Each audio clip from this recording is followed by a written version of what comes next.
Why didn't Devin Weston kill Michael when he had the chance? How did Steve meet Devin? And how much control did Devin have within the FIB? We're going to answer all of these questions in this video. Devin Weston is an American billionaire, venture capitalist and investor who owns shares in several major companies, from hotel chains like Banner Hotel to alcohol manufacturers like Patriot Beer and Nogo Vodka. But most importantly, he is a major shareholder of Merryweather Security, a private military company owned by Donald Percival. His ownership in Merryweather allows him to access to military resources and security details that are hidden from the public. But Devin Weston's power extends further than just Merryweather. He is a close friend and associate of Steve Haynes, a high-ranking corrupt FIB agent. He reminds me of one of those guys you see advertising pills for middle-aged men that can't get erections. Hey, Devin Weston is a very good friend of mine, so why don't you watch your tongue? Through their relationship, Devin gains inside information and protection from the authorities, safely being escorted around the city by the police. His close friendship with Steve leads to Devin having an advantage in the stock market, getting a lead over his competitors, as Steve provides him with inside information. With the help of his lawyer and assistant Molly Schultz, he covers up his inside trading. She gets rid of all the footprints and evidence that can or may be used against him in court. Molly Schultz graduated from the Vespucci University with a degree in law and MSc in corporate trading from the University of Los Santos. After training at Feist and Welch, a law firm located in Del Perro Heights, she spent 5 years working for the in-house litigation team of Globe Oil before moving to Redwood Cigarettes, where she successfully overturned 26 class action lawsuits linking tobacco to lung cancer. I know, what a hero, right? She was then headhunted by Devin Weston in Rwanda in 2009. While a senior in high school, Molly successfully sued 3 members of the teaching staff because they didn't name her the homecoming queen. Molly is Devin Weston's lawyer, as well as the senior vice president and general counsel to his business. As Weston's trusted lieutenant, Molly often handles the contacts between Weston and his clients. Mr. Clinton. Hey, Mom, right? I got that car for y'all. The Z-type? Mr. Weston will be glad you caught us. He wanted to see it before we took off. Michael and Trevor first meet Weston after he has had a meeting with Steve Haynes. During the mission by the book, Trevor is being permission to torture Mr. K. Now if you open real wide, I might be able to just reach right back there and grab one of those big ones. I just have them lasered! However, they are not properly introduced until after they are tasked by the FIB to rob an armored car filled with funds that the agency earned from drug sales. Steve Haynes wants the trio to requisition those funds for the bureau. Those bastards love to sell drugs. Who doesn't? After surviving the assault, Franklin escapes using the getaway car to eliminate the evidence. Everything cool? Yeah, man. Shit, that trash truck is trash, dog. You good? Nice work. I'm about to meet this guy. I'll tell you how it goes.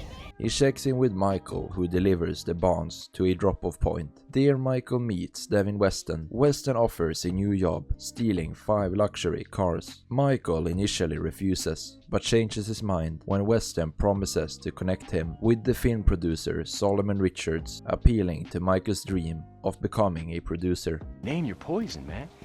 I just like sitting around watching old movies. Oh, there we go. How about I hook you up with Solomon Richards? He offers the trio special business opportunities. He offers Michael the possibility of making a movie with his idol Solomon Richards in order to raise the value of Richards' studio. He offers Trevor and Franklin a contract to steal 5 luxury cars for him so he can sell them to high-ranking Chinese government officials. Weston hires Franklin, Michael and Trevor to steal 2 high-end sports cars. Franklin finds the cars and challenges the drivers to a street race. The race heads north on the freeway, where Michael and Trevor, dressed as cops on motorbikes, intercept the racers and confiscate the cars.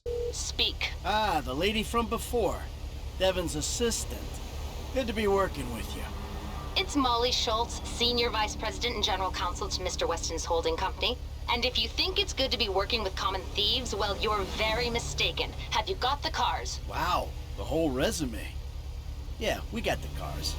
Bring them to Hayes Auto on Little Bighorn in South Los Santos. Mr. Weston and I will meet you there. Trevor and Franklin initially acquire the 5 cars with the assistance of Lamar Davis and transport them to Weston's drop-off point, but Weston backs out on their payment, promising to invest it for them in his own company. And as you can probably figure out, Franklin and Trevor got scammed, as they never received the money. Where's the money?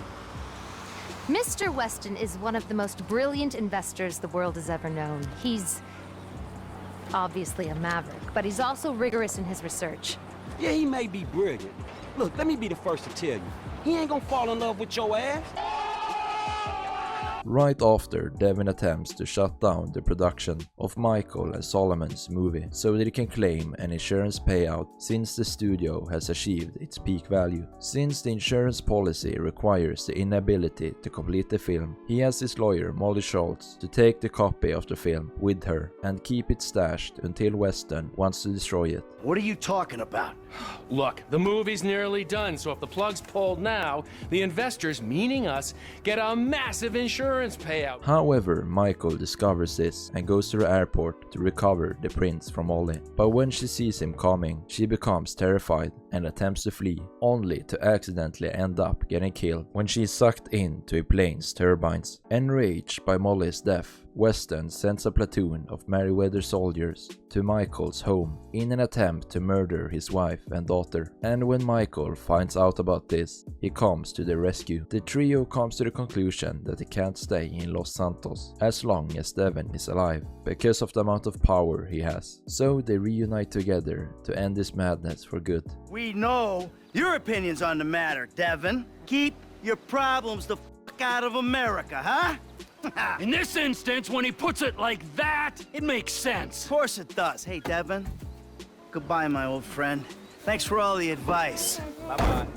How did Steve meet Devin? While it doesn't explicitly say how they meet each other, Steve and Weston likely met through mutual circles of corruption, like during a political fundraiser gala. Devin, being a billionaire with deep investments in tech, defense and real estate, would attend such event to protect his business interests. Steve, who is a high-ranking and highly corrupt FIB agent, would be there either for PR, networking or intel control. At some point, Devin probably realized Haynes could get things done off the books, from blackmail and cover-ups to using government force for private gain. Haynes in turn saw Devin as a valuable ally with cash and connections, so while Devin Weston provided money and had political influence, Steve helped him with federal protection, which gave him the power to do whatever he wanted. Why didn't Devin kill Michael when he had the chance? So I think Devin's original plan wasn't to kill Michael. Michael, Trevor and Franklin were perfect pawns for his empire, and he had no reason to kill them at all. Weston knew how useful Michael and his crew would be to him, which is why he didn't hesitate to hire them. If Devin had an interest to kill Michael at all,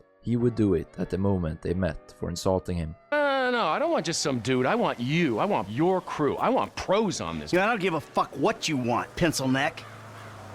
I'll let them know you're interested. I guess I just got you figured wrong, man. But Weston knew that Michael and his crew was the best in the game, and that's also why he was so generous in giving him a deal with Solomon Richards. And because of the connections he had within the FIB, he already had the track records of the location of his family, as seen later in the story. So if anything didn't go as planned, he could blackmail Michael, holding his family hostage. Such a pleasure working with you. You see, I was here, unlike your wife. Seems to be stuck at home. You twisted. You're a dead man! How much control did Devin have within the FIB? So we know that Steve and Devin were very close friends, and Steve had a decent amount of control within the FIB. While we doesn't see Devin working so much with the Bureau, he for sure had influence in the government, as he was sometimes seen being escorted by the Los Santos Police Department. But Devin most likely didn't have a lot of control over the FIB, as they are not as easy to pay off as normal cops. Steve Haynes provided Devin the intel that the FIB had, but not more than that, as Steve Haynes himself didn't have so much control either when you really think about it. He sent Michael and his crew to burn down the FIB building because they were onto him. We're all gonna fry, because the agency's onto us. I've even got some fools in our own bureau that are questioning my methods. Think I'm A liar! Also, Agent Sanchez and Dave Norton are the only FIB agents we see working for Steve, which suggests that there were very few who knew about their corruption. So while it seems like Devin and Steve had a lot of control within the bureau, they had a lot of intel, yes, but they didn't have the resources to use the FIB for violence.